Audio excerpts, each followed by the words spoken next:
In exactly 90 minutes, a man's entire career will be destroyed by 3 words he said in an elevator.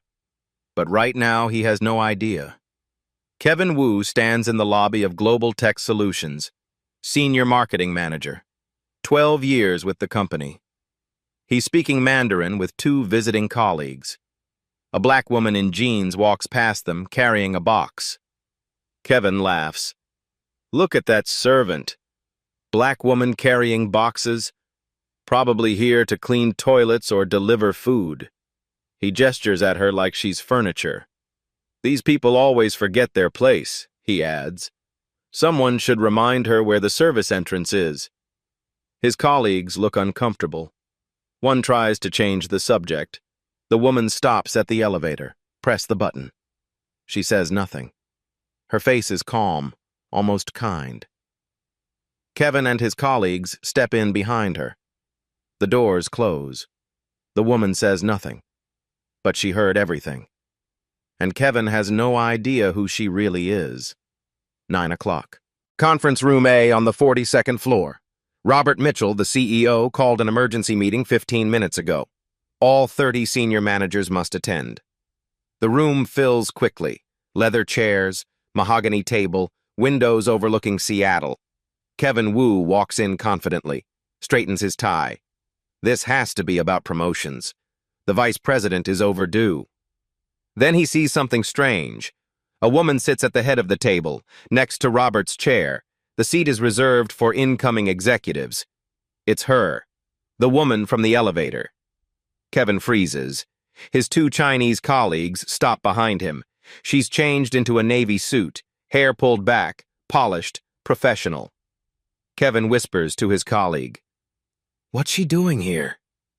His colleague says nothing. His face has gone pale. Kevin sits 3 chairs away, keeps glancing at her. She's reviewing documents, completely calm. Robert stands. The room goes quiet. "I'm retiring at month's end due to health reasons," Robert says. "The board met Friday night. We voted unanimously on my successor." Kevin sits up straighter. His heart pounds. Robert looks at the woman beside him. "Simone Clark will be our next chief executive officer." Kevin's smile freezes. Simone Clark, CEO. The room applauds. Kevin doesn't move. Can't move. His mind flashes back. The elevator. His words. Look at that servant. Black woman carrying boxes like hired help. Oh, God. His colleagues have gone still, staring at their hands. One is sweating. Simone stands, tall, composed. She looks directly at Kevin. Then she speaks. In Mandarin. Perfect Mandarin.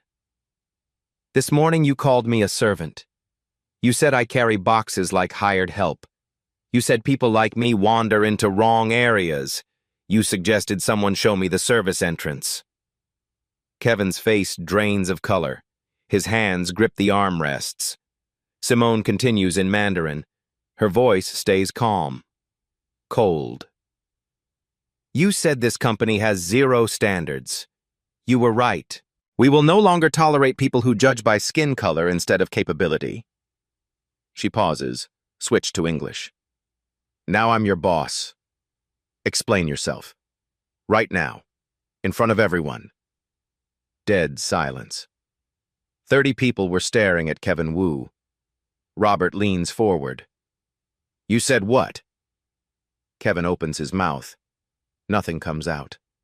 Sweat beads on his forehead. Jennifer Park, the CFO, whispers, "Oh my God." Marcus Rodriguez looks furious.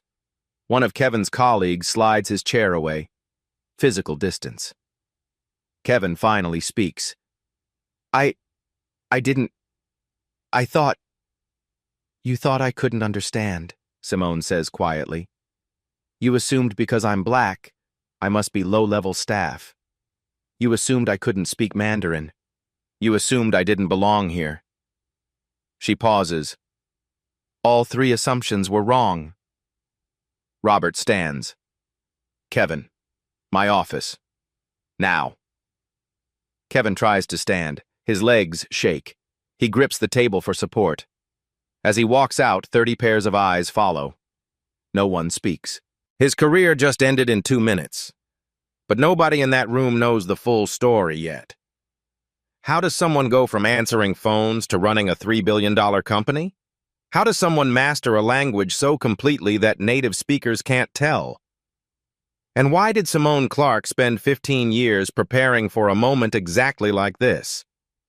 The answer starts 6 months earlier, with a Saturday morning phone call that was falling apart, a $50 million deal on the verge of collapse, and a woman who was still invisible to everyone around her. 6 months earlier, Saturday morning, 9:15. The conference room on the 38th floor smells like stale pizza and burnt coffee.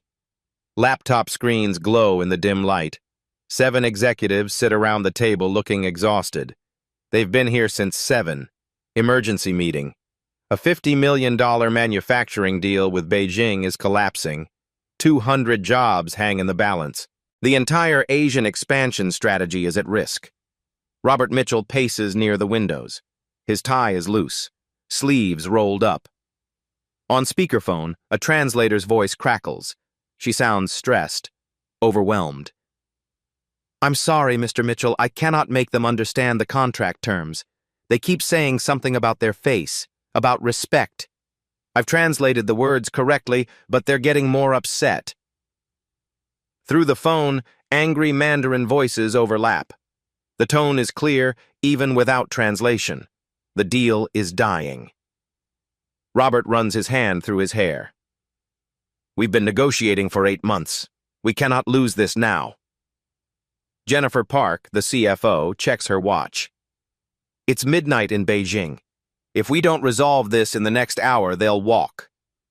Marcus Rodriguez shakes his head. "The translator isn't the problem. Something else is wrong." The Mandarin voices on the phone grow louder, more agitated. Then the door opens. Simone Clark walks in. She's wearing weekend clothes, jeans and a sweater. She's carrying analysis documents Robert requested yesterday. She was director of international partnerships then, but junior enough that most executives barely noticed her. She sets the documents on the table, starts to leave. Then she hears the phone, the Mandarin conversation. The translator struggled. Simone stops, tilts her head, listening. Her expression shifts, understanding, then concern. She walks closer to the speakerphone. "Excuse me," she says quietly. "May I?" Robert looks up, distracted. "May you what?" "May I speak with them directly?" Robert blinks. "You speak Mandarin?" "Yes." The room goes quiet. 7 executives were staring at her. Robert gestures at the phone. "Please, anything." Simone sits down, takes a breath, then speaks into the phone in Mandarin. Her voice changes completely. The tone becomes formal, respectful. She's not just speaking a different language. She's adopting a different communication style entirely. She addresses the Beijing partner as Respected Director Li. Not the casual address the translator used. She acknowledges the unfortunate misunderstanding that may have caused offense, giving them face, allowing them to save dignity. The angry voices on the other end pause. Someone responds, less hostile now, cautious. Simone continues. She quotes a Chinese business proverb, something about seeking common ground while respecting differences. Robert stops pacing, leans forward, watching her. Jennifer's eyes widen. Marcus mouths to a colleague. "What the hell?" On the phone, the Beijing partner's tone shifts dramatically. The anger is gone. He's laughing now, warmth in his voice. Simone spends 10 minutes speaking, not rushing, not pushing, just listening and responding with perfect cultural sensitivity. She's not translating words. She's translating meaning, context, respect.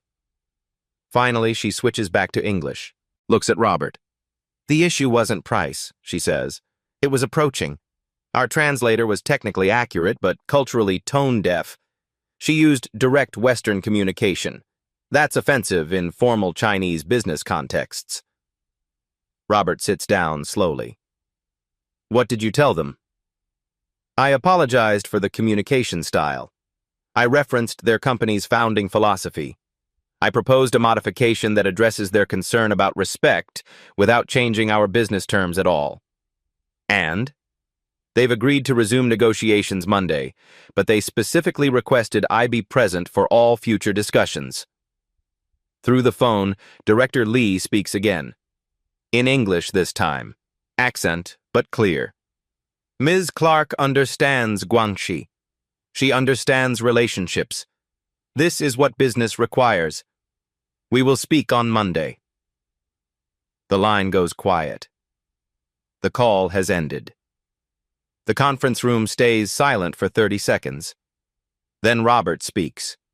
His voice is different. Quieter. How long have you spoken Mandarin? 15 years. I started in community center classes when I was in foster care. Jennifer leans forward. This never came up in your interview. Simone's response is simple, honest. No one asked. Robert stares at her, really seeing her for the first time in 2 years. How many languages do you speak? 4 fluently, 3 conversations. Robert stands, walks to the window, looks out at the city for a long moment. Then he turns back. We've been blind. He pulls Simone aside after the meeting, away from the others. I've watched you for 2 years. You observe. You speak last. I thought you were cautious. Now I realize you were reading rooms in ways we couldn't see. Simone says nothing, just waits. I need people who see what I miss, Robert says. Starting Monday, you report directly to me. But that Saturday morning wasn't really the beginning of Simone's story. It was just the moment someone finally noticed what she'd been building in silence for 15 years. The real beginning started much earlier, in a small apartment in Tacoma, with a woman who had nothing except a stubborn refusal to stay invisible, 15 years before that Saturday morning. Simone Clark is 23 years old. Small apartment in Tacoma. Thin walls. My neighbor's TV is bleeding through every night. She works 2 jobs. Day job, receptionist at an international shipping company. Answer phones, schedules meetings, invisible to people who pass her desk. Night job, cleaning offices in a tech building, 11 p.m. to 5 a.m. Then home, shower, straight to her day job. On her bathroom mirror, a college acceptance letter. Deferred. Couldn't afford tuition. The tape is yellowing now. One Thursday night, she's vacuuming an executive floor. Building empty. Lights off. Except 2 executives are in the conference room down the hall. Their voices carry through glass walls. We need someone who speaks Chinese. None of our staff can handle Shanghai expansion. We're losing deals because of language barriers. Simone stops vacuuming, stands there in the dim hallway. She thinks about that sentence for 3 days. The following Wednesday, she's at the community center. Bulletin board by the entrance. Flyers for yoga, food bank schedules, ESL tutoring. One flyer catches her eye. Free Mandarin classes, Wednesday 7 p.m. That evening she walks into a classroom, folding chairs, whiteboard. 8 students were already seated. An older woman stands at the front. 70, maybe older, white hair in a bun. Kind eyes behind wireframe glasses. I'm Professor Eleanor Chang. I taught linguistics for 40 years. Now I volunteer because language shouldn't belong only to people who can afford it. Simone sits in the back row. After class, Professor Chang approaches. You have a natural ear for tones. Why Mandarin? Simone hesitates, then tell the truth. I want to be in the room where decisions are made, not cleaning it. Professor Chang studies her. Come early next week, I'll give you extra materials. That begins 5 years of Wednesday evenings. Professor Chang sees something in Simone, gives her books, stays late to practice, pushes her harder than other students. One night, The professor asks again, "Why are you really here?" Simone hasn't told anyone this story. "When I was 8, I was in foster care. A social worker discussed my case on the phone. In Spanish. I didn't understand a word. I just sat there while they decided my future. I felt powerless." Her voice gets quieter. "I never wanted to be locked out of a conversation again. Every language I learn is a door I can open myself." Professor Chang nods, reaches into her bag. She pulls out a small jade pendant on a silver chain. Chinese characters carved into the stone. "This means resilience, the ability to bend without breaking, to persist." She places it in Simone's hand. "You already have this quality. Wear it. Remember what you're capable of." Simone wears that pendant every day for 15 years. She studies during lunch breaks, listens to Mandarin podcasts between jobs, flashcards taped to her steering wheel. She saves tip money in a jar. Certification exam, $450. Takes 9 months to fill it. She passes the exam first attempt. Professor Chang cries when Simone shows her the certificate. "The world underestimates quiet people," the professor says. "Let them. When you finally speak, make sure they remember." 2 years later, Professor Chang passes away. Simone speaks at her funeral, in Mandarin, honoring her teacher the way she would have wanted. But expertise without opportunity is just potential. Simone needed someone to finally see what she'd built in the shadows. That moment was still years away. In a conference room that smelled like burnt coffee, during a phone call that was falling apart. Robert's office, 20 minutes after the conference room explosion. Kevin sits in a chair across from Robert's desk. His hands are shaking. His expensive suit suddenly feels too tight.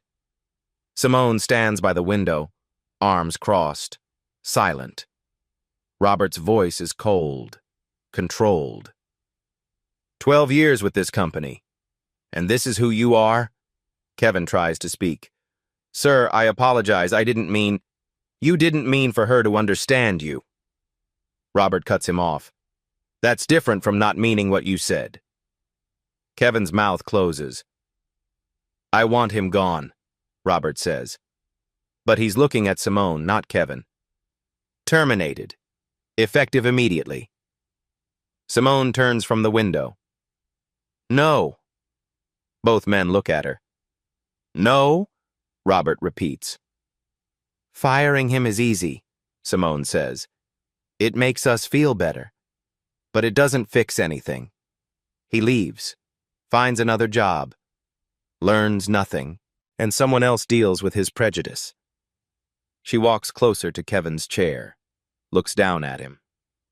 "He needs to learn the right lesson." Kevin finally looks up. His face is pale, sweating. Simone's voice stays calm, matter of fact. "You're not fired. You're on probation, effective immediately, 6 months." Kevin exhales slightly, relief washing over him. Then Simone continues. "You'll work directly under me. Report to me every morning. Every project you touch, I review. Every client meeting, I attend. You'll participate in our Asia expansion trips, Shanghai next week, Tokyo the week after." The relief drains from Kevin's face. "You'll watch how business is actually done, how respect is built, how relationships work across cultures, and you'll learn why your assumptions were not just wrong, but dangerous." Robert leans back in his chair, a slight smile forming. He understands what she's doing. "You'll also apologize," Simone adds, "in writing. To your 2 colleagues who were with you this morning, copy me and Robert." "Of course," Kevin whispers. "And you'll enroll in unconscious bias training, not the online module, the full in-person program. 8 weeks. Kevin nods, can't speak. "If you make one more comment like this morning, if I hear one more assumption, one more microaggression, you're gone. No second warning, no appeal." Understood? Yes. Say it clearly. Kevin swallows hard. I understand. And I'm sorry. Simone doesn't acknowledge the apology, just nods toward the door. Shanghai meeting is Monday morning, 7 a.m., conference room A. Don't be late. Kevin stands. His legs barely support him. He walks to the door. As he reaches for the handle, Robert speaks one more time. Kevin, she just saved your career. I hope you're smart enough to realize that. Kevin leaves without responding. The door closes. Robert looks at Simone. You're more merciful than I would have been. Not mercy, Simone says. Strategy. If I fire him, I'm the angry black woman who can't take a joke. I'm the diversity hire who's too sensitive. The whispers start immediately. She sits in the chair Kevin just vacated. But if I make him learn, if I turn him into someone who teaches others, then I'm the leader who builds people up instead of tearing them down. Robert studies her. You've thought about this scenario before. I've thought about every scenario, Simone replies. I've had to. By noon, everyone in the building knows something happened. The details are fuzzy, but the rumors spread fast. Kevin Wu said something racist, in Chinese, to the new CEO, who speaks Chinese fluently, who heard every word. People avoid Kevin in the hallways. Conversations stop when he enters break rooms. His colleagues from Shanghai won't make eye contact. He receives 2 apologetic emails by 2 p.m., both saying essentially the same thing. I should have said something this morning. I'm ashamed I didn't. Kevin reads them, closes his laptop, puts his head in his hands, his calendar notification pings. Shanghai trip, Monday, 7 a.m. He's about to learn what real leadership looks like. Whether he's willing to actually learn is still an open question. Monday morning, Shanghai Pudong International Airport. Simone walks through the terminal with her team. Jennifer, Marcus, 2 analysts, and Kevin. Kevin hasn't slept. The flight from Seattle was 13 hours, but insomnia started days before that, ever since Robert's office. They take 2 black cars to the manufacturing partner's headquarters, modern glass building, 40 stories. The lobby smells like jasmine tea and money. Kevin has been here before, 3 times. He led negotiations last year, thought he understood how this worked. Now he's watching Simone, trying to figure out what makes her different. She's dressed conservatively, navy suit, minimal jewelry, just that jade pendant she always wears. The elevator rises to the executive floor, top level, floor-to-ceiling windows overlooking the Huangpu River. They're led into a conference room, long table, 10 chairs on each side, tea service already prepared.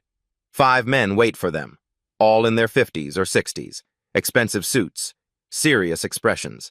Li Ming sits at the head of the table. He's the CEO, the decision-maker. Kevin has met him twice before. Li Ming's eyes scan the American team. They land on Simone. Pause. His expression doesn't change, but Kevin sees the calculation happening. Young, female, black, the only woman in the room. Li Ming speaks to his assistant in Mandarin. Kevin catches enough to understand. Where is Mitchell? They sent someone junior? The assistant translates to English, more diplomatic. We expected Mr. Mitchell to attend personally. Simone steps forward before anyone else can speak. She responds in Mandarin. Formal register, respectful tone. She addresses Li Ming as esteemed Director Li. Not casual, not familiar. The honorifics carry weight. She says Mitchell has entrusted her with full authority. She expresses honor at meeting him. She's studied his company's remarkable achievements. Li Ming's eyebrows rise slightly. He responds in Mandarin, testing her. You studied in China? No, honored sir. Here in America. From a teacher who believed language connects souls, not just words. Li Ming's expression softens. Barely. But Kevin sees it. Simone doesn't immediately sit. Instead, she walks to the tea service, pours tea herself, serves Li Ming first, then his senior executives, then her own team. It's a reversal, the visiting executive serving the hosts, a gesture of respect that transcends business protocol. Li Ming watches her carefully. Then he smiles, small but genuine. He gestures for everyone to sit. The meeting begins. Kevin has sat through dozens of these negotiations. They usually follow a pattern. Americans present proposals. Chinese partners ask questions. Both sides dance around issues for hours. Everything is indirect, implied. But Simone doesn't present a proposal. Instead, she asks Li Ming about the calligraphy hanging on the wall behind him. She recognizes the style. Running script. She mentions Wang Xiji's influence, classical Chinese art. Li Ming's eyes light up. He's surprised, pleased. You know calligraphy? Only enough to appreciate masters like yourself. Li Ming laughs. Actually, I laugh. I am no master, but I practice daily. My grandfather taught me. Practice itself is the teaching, Simone says in Mandarin, quoting a Chinese proverb. Gong fu bu fu yu xin ren. Effort never betrays those with heart. Li Ming sets down his teacup, leans forward. The business posture is gone. This is personal now. For 20 minutes, they discuss philosophy, company values, the founder's vision that Li Ming's father worked under. Simone has studied their company history. She knows details that Kevin never bothered learning. She references their founder's principle written in the lobby downstairs. Harmony through mutual benefit. Then, so smoothly Kevin almost misses it, she pivots to business. She doesn't push, doesn't pressure. She proposes an expansion that honors their existing relationship, that builds on trust already established. She uses the concept of guanxi, relationship-based business, not transactional. Relational. Li Ming listens, nods, asks questions. His questions aren't challenges. They're genuine curiosity. He wants to understand her thinking. The meeting runs 2 hours. Teacups refilled 4 times. That's a sign. In Chinese business culture, continued tea service means continued interest. Finally, Li Ming speaks. In English this time. So everyone understands. Global Tech has sent us many representatives over the years. You are the first who sees us, not as vendors, as partners. He pauses. I will recommend to my board that we expand our contract. An additional $80 million over 2 years. Jennifer's poker face cracks. $80 million was beyond their projections. Li Ming continues. And I request that all future negotiations be conducted with Ms. Clark specifically. Simone bows her head slightly, respectful, not triumphant. As they leave the building, Kevin walks in silence. Marcus whispers to Jennifer, "Did that just happen?" Kevin heard everything, saw everything. Simone didn't just speak the language. She understood the culture, the unspoken rules, the way respect is built, the way relationships are valued over transactions. Everything Kevin thought he knew about international business just got rewritten, and the lesson was just beginning, because Tokyo was next, and that presentation would be even harder. 2 weeks later, Tokyo. The presentation that will either secure Global Tech's biggest partnership ever or destroy Simone's credibility before she even officially becomes CEO. $200 million, 5 Japanese tech companies forming a consortium. All of them need to say yes. The meeting is scheduled for 2 p.m. at the Tokyo headquarters of Nakamura Industries. They're the lead company in the consortium. Simone's team arrives at 1:30, early, respectful. Kevin is with them again. He's been quieter since Shanghai, watching more, talking less. They're led to a conference room on the 52nd floor. Mount Fuji is visible in the distance through floor-to-ceiling windows. The room is minimalist, beautiful, intimidating. 6 Japanese executives wait. All men, All senior level. Traditional dark suits. Serious expressions. The lead executive is Tanaka-san. 60 years old, former engineer. Built his company from nothing. Kevin has read his file. Tanaka doesn't trust Western companies. Thinks they don't understand Japanese business culture. Simone sets her laptop on the table, connects the cable to the projection system. Nothing happens. She tries again, still nothing. The screen stays blank. Marcus checks the cables. The system's not recognizing the laptop. One of the Japanese executives says something in Japanese. His colleague translates. Perhaps we should use our equipment? But Simone's presentation is formatted specifically for her laptop. Graphics, data, video testimonials. None of it will transfer quickly. Jennifer checks her phone.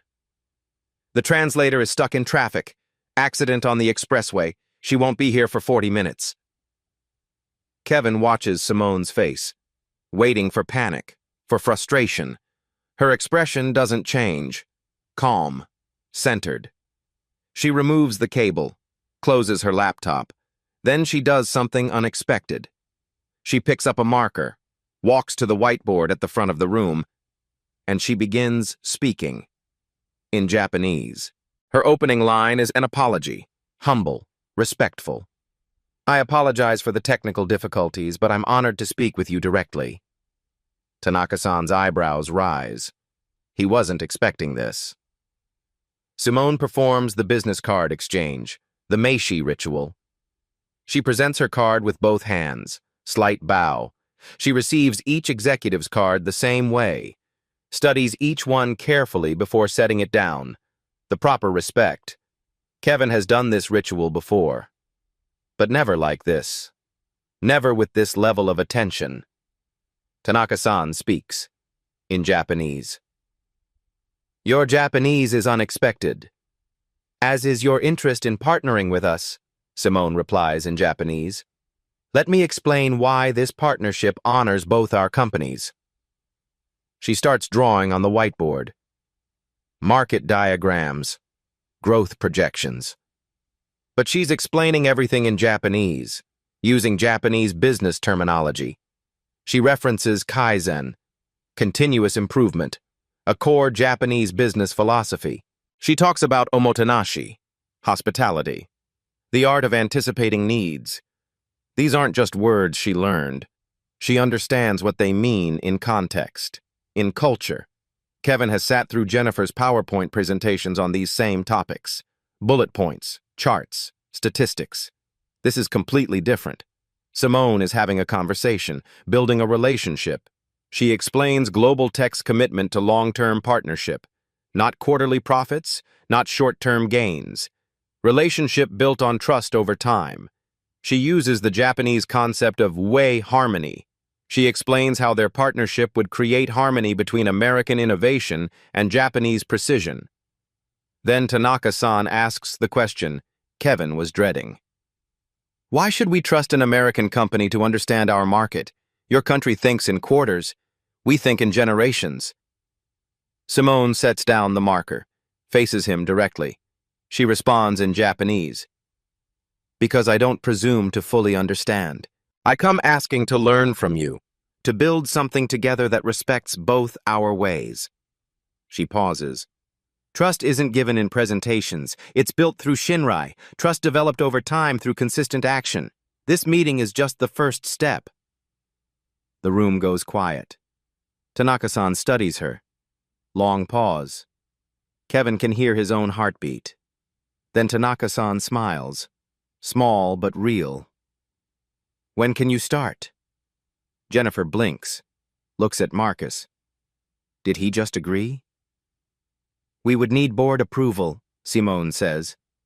Both yours and ours. You will have my recommendation, Tanaka-san replies, still in Japanese. And I will request that you personally lead the implementation. He switches to English, speaking directly to the room. In 30 years of business, no Western executive has shown this level of respect. Your teacher trained you well. After the meeting, in the elevator going down, nobody speaks for 3 floors. Then, Jennifer breaks. What just happened? She closed a $200 million deal with a whiteboard marker, Marcus says. That's what happened. Kevin says nothing, just stares at the elevator numbers descending. That evening, back at the hotel, Kevin knocks on Simone's door. She opens it, still in her business attire, working on her laptop. Yes? Kevin struggles to find words. I need to say something.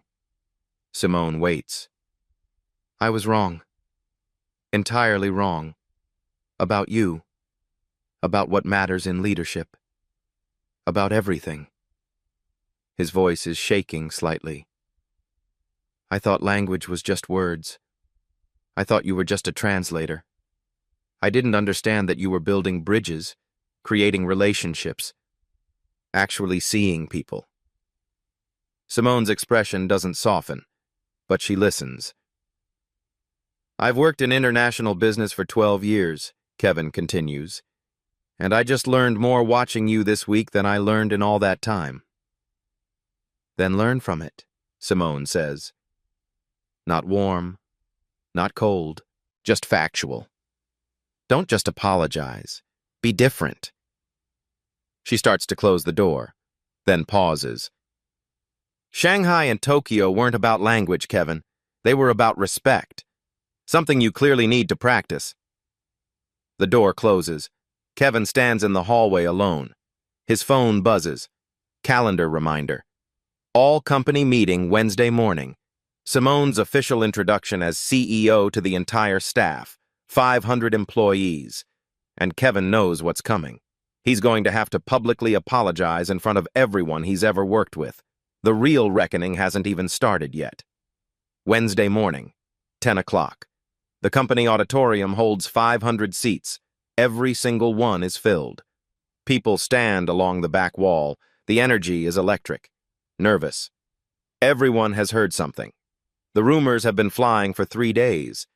Kevin Wu said something racist to the new CEO, who speaks Chinese, who heard everything. But nobody knows the full story yet. Kevin sits in the middle section, 7th row. He's surrounded by his department, but there's space around him.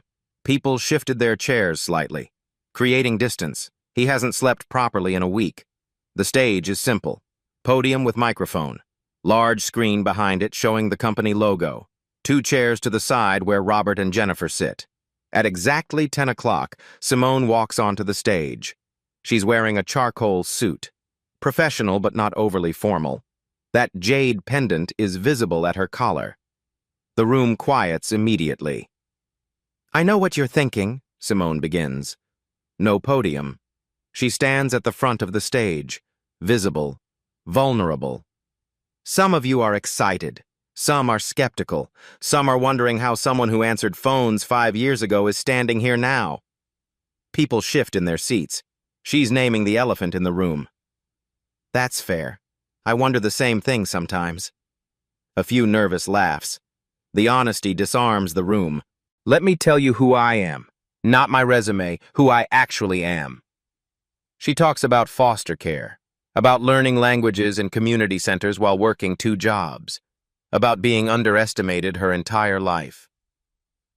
I learned early that the world makes assumptions about where you come from, what you're capable of, what rooms do you belong in. Her voice is steady, clear.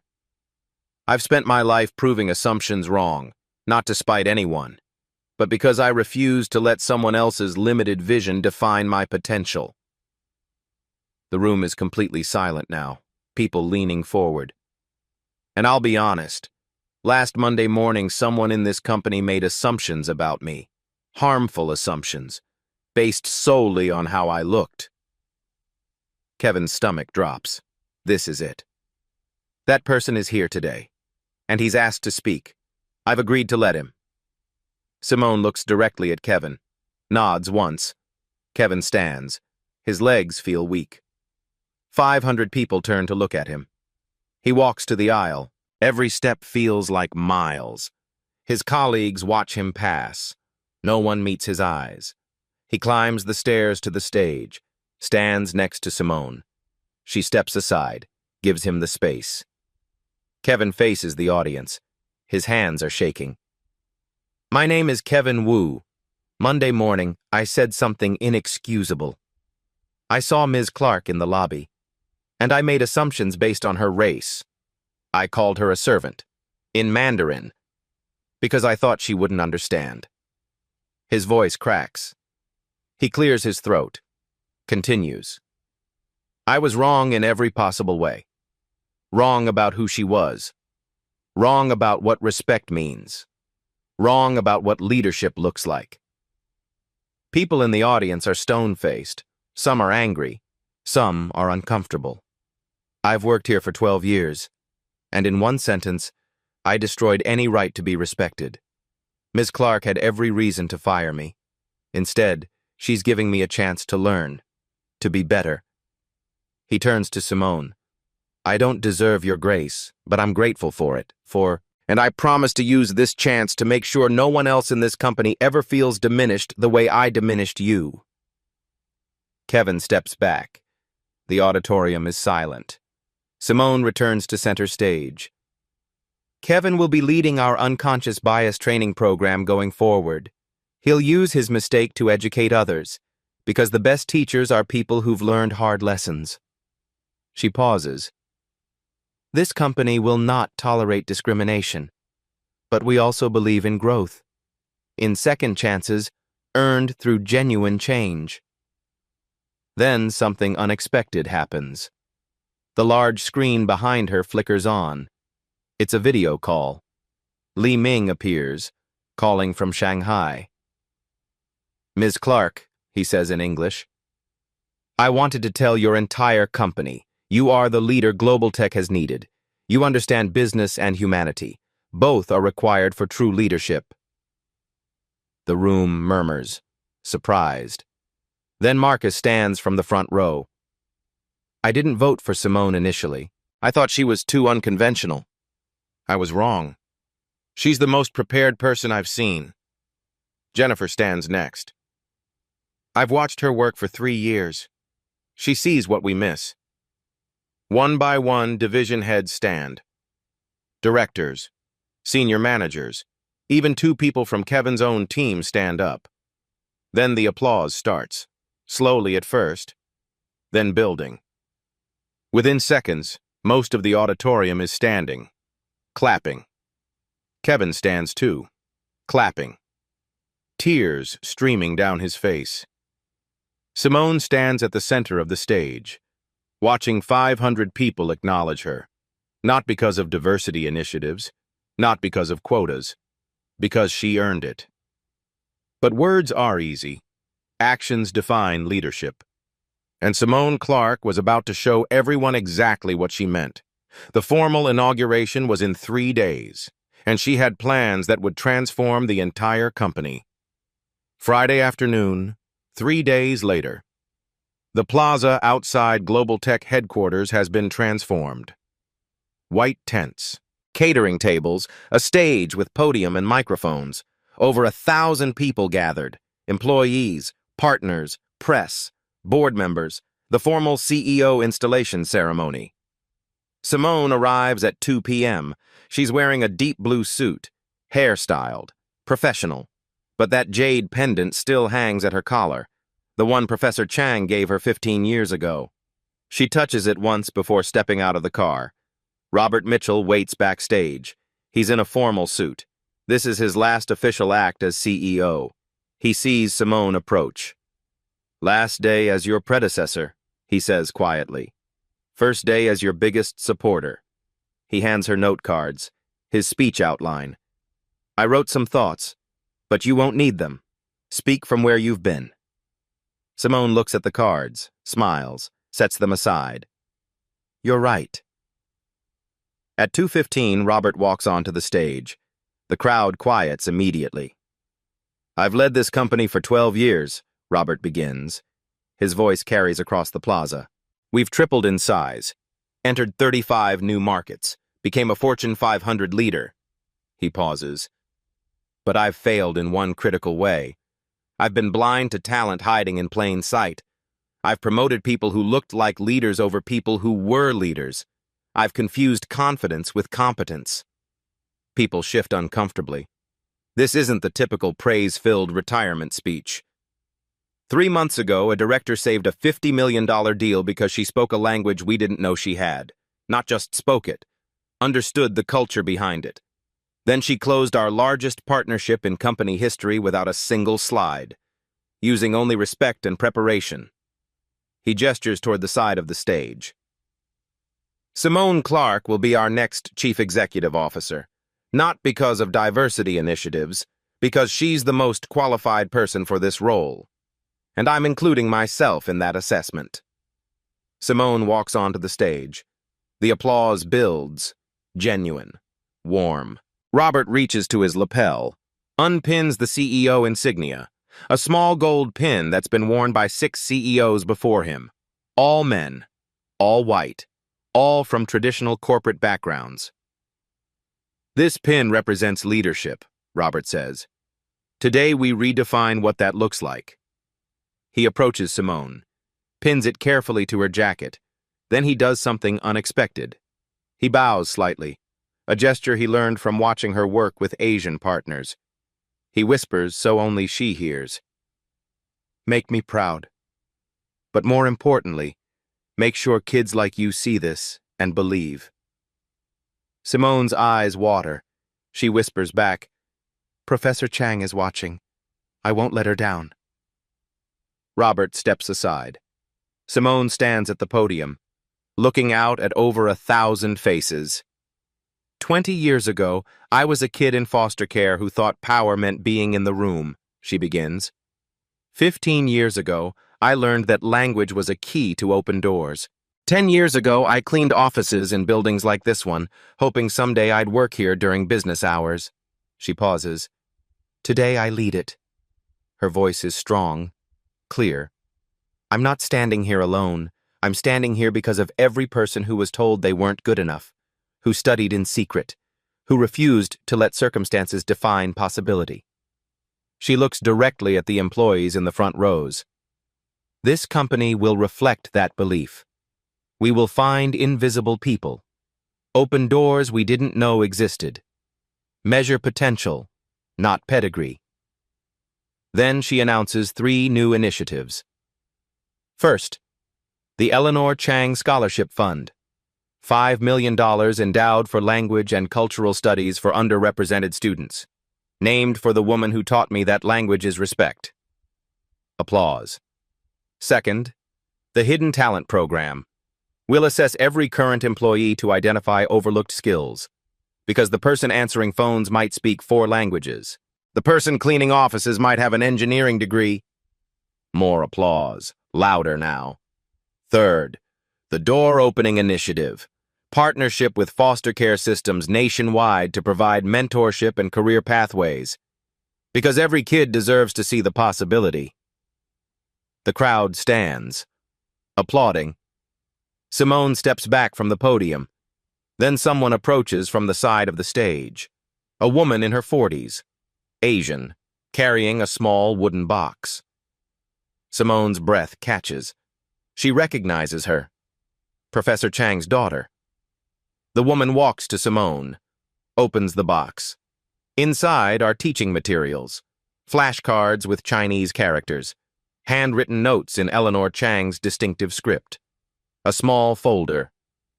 The daughter speaks quietly, but the microphone catches it. My mother wanted you to have these when you made it.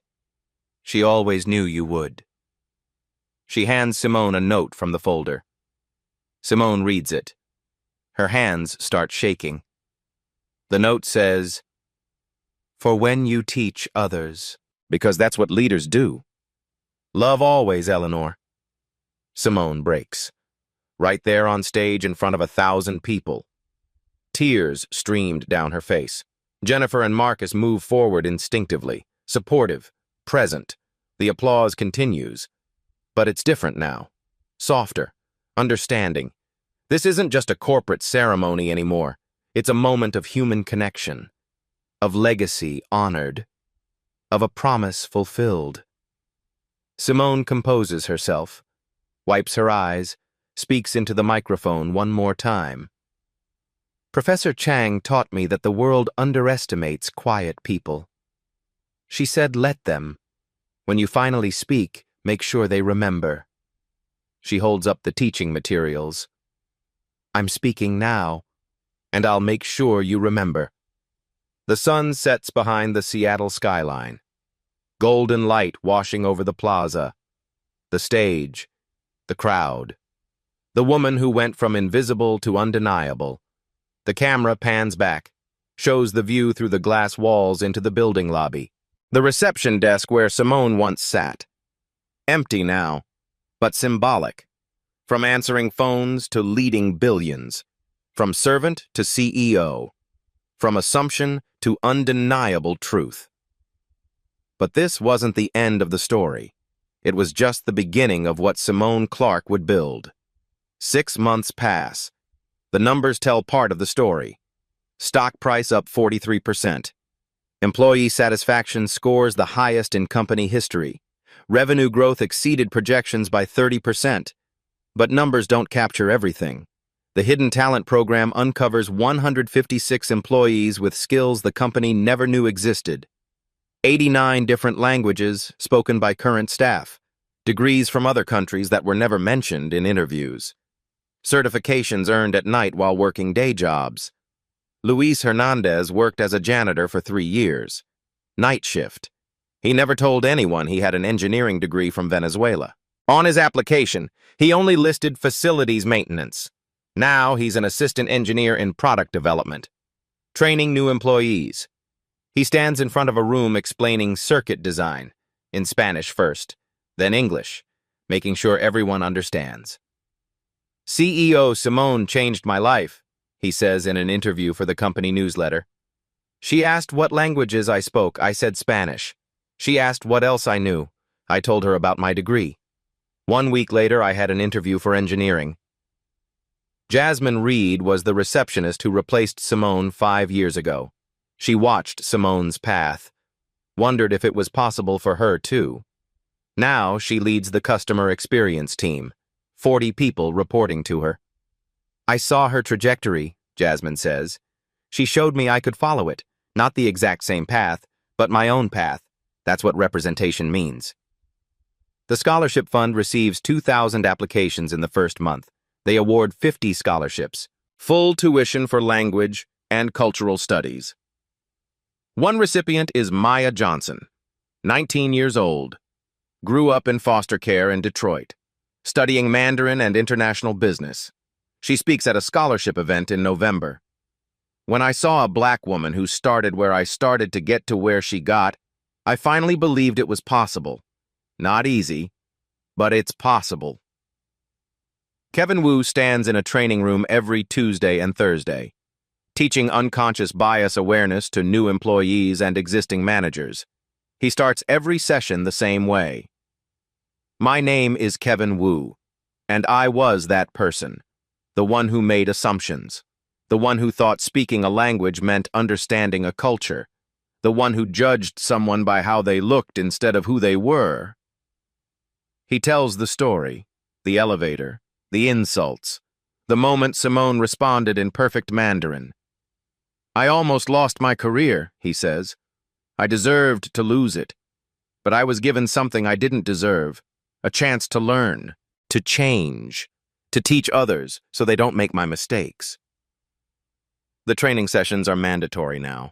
Every employee, every level. People listen differently when Kevin teaches, because he's not speaking from theory.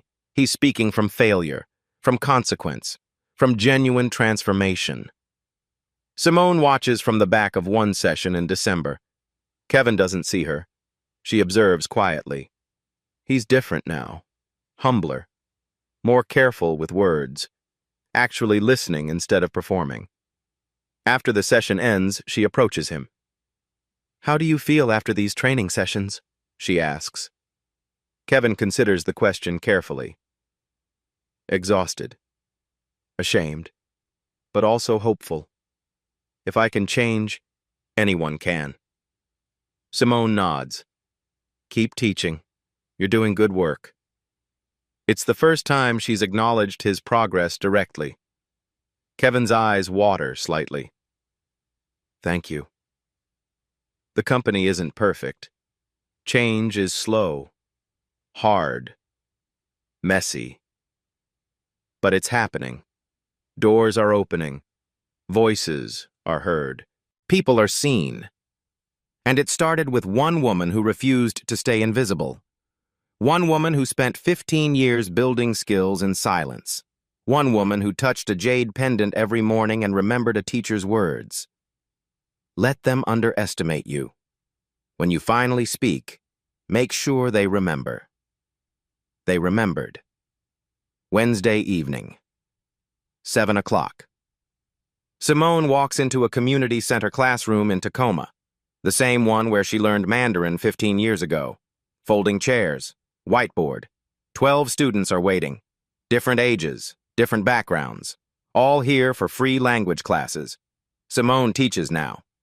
Every Wednesday. Just like Professor Chang did. She uses the same teaching materials. The flashcards.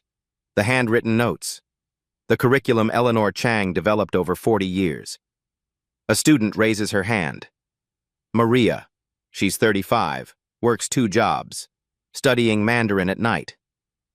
Why does a CEO come here to teach? Maria asks, genuinely curious. Simone sets down the marker, smiles. I never stopped being a teacher. I just have a bigger classroom now. She explains that leadership isn't about the corner office. It's about opening doors, seeing people, creating possibilities where others see limitations. After class, Maria approaches her privately. I clean offices downtown, like you used to, but I have a business degree from Guatemala. Nobody asks. Nobody cares. Simone pulls out her phone, types a name and email. Send your resume here. Reference my name. Someone will interview you within a week. Maria's eyes fill with tears. Just like that? Just like that. Talent deserves recognition, not permission. The community center closes at 9. Simone drives back toward downtown Seattle. She thinks about the person pouring coffee at Starbucks this morning, the one who served her in perfect English, but she heard him speaking Tagalog to a coworker. 3 languages at least. She thinks about the security guard at Global Tech, the one who always says good morning in 5 different languages depending on who walks through the door. She thinks about all the people doing jobs that others consider low level. People with stories no one asks about. Talents no one discovers. Because no one bothers to ask the right questions. The next Simone Clark is out there right now. Working 2 jobs, studying at night, building skills in silence, waiting for someone to finally see them. The question is simple. Will you be the person who sees them? Or the person who walks past them every single day without noticing? Your answer to that question changes everything. Not just for them, for you too. Because the world needs more people who see, who ask, who open doors instead of assuming they should stay closed. Start today. Ask someone their story. You might be surprised by what you discover.